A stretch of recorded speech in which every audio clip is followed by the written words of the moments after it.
میں گزارش کر رہا ہوں انوار الحسن بصری صاحب سے کہ وہ تشریف لائیں اور اپنی گفتگو اپنے تاثرات پیش کریں. انوار الحسن بصری سے میں گزارش کر رہا ہوں کہ وہ جہاں ہیں یہاں تشریف لے آئے اور اپنی بات اردو ٹیچرس کے حوالے سے پیش کریں. آج کی شرارت فرما رہی ہے جناب بہت ہی فعال و تحریک رضیہ کامل صاحبہ. آئیے انوار الحسن بصری.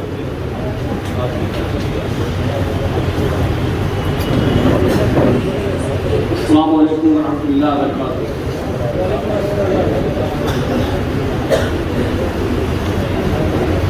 آج اردو ٹیچر ایسوسیشن کے زیر اہتمام آج کا یہ منعقدہ دو روزہ کنونشن بڑی تاریخی اہمیت کا حامل ہے. اردو ٹیچر ایسوسیشن بہار اپنے قیام کے روز سے ہی بے حد متحرک اور فعال رہا ہے اور آج کی یہ صوبائی کانفرنس یا کنونشن یہ اس بات کی کھلی دلیل ہے. اردو ٹیچر ایسوسیشن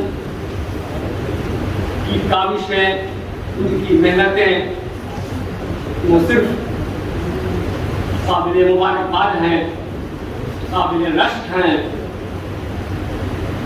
بلکہ قابل تقلید بھی ہیں. اردو کی جو تنظیمیں ہیں ان کو اس تنظیم سے سبق لینے کی ضرورت ہے کہ کس محنت کس خلوص کے ساتھ یہ اپنے حد سے آگے بڑھ کر کے یہ تنظیم اردو کی خدمت کا کام انجام دے رہی ہے.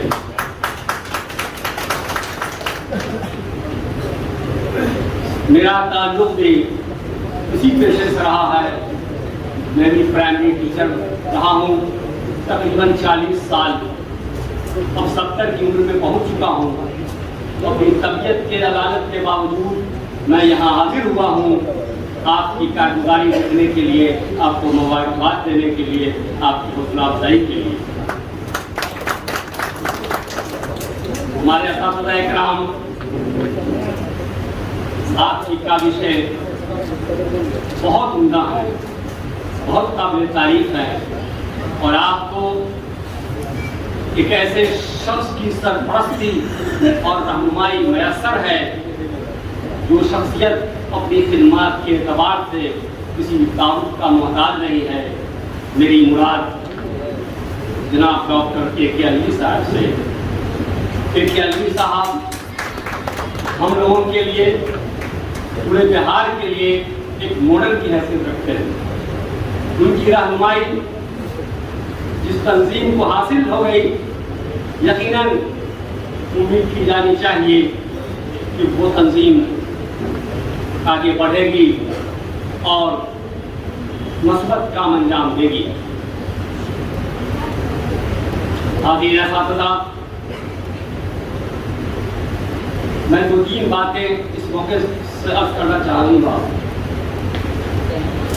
یہ کنونشن یہ صرف کنونشن نہ رہے بلکہ یہ احتساب کا دن رہنا چاہیے. 8 اور 7 نومبر اور 8 نومبر 2021 کی یہ تاریخ جو اردو کے سلسلے میں ہم نے کیا کچھ کیا ہے اور کیا کچھ کرنا ابھی باقی ہے. اردو کی لڑائی ہمیں 2 محاذ پر لڑنی ہے. اب غور سے میری بات سنیں گے. 2 محاذ پر, ایک سرکار سے اور ایک اپنوں سے. اپنے مطلب ہم لوگوں سے. ایک طرف سرکار جہاں اردو کے ساتھ ناانصافی کر رہی ہے, حق تلفی کر رہی ہے, وہیں ہم کم مجرم نہیں ہیں اردو کے ساتھ زیادتی کرنے میں, ظلم کرنے میں. ہم کس سرکار نے ہمیں روکا ہے کہ ہم اردو کا اخبار نہیں پڑھیں, اردو کا رسالہ اپنے یہاں نہیں منگائیں, اپنے بچوں کو اردو نہیں پڑھائیں, شادی میں یا دوسری تقریبات میں اردو میں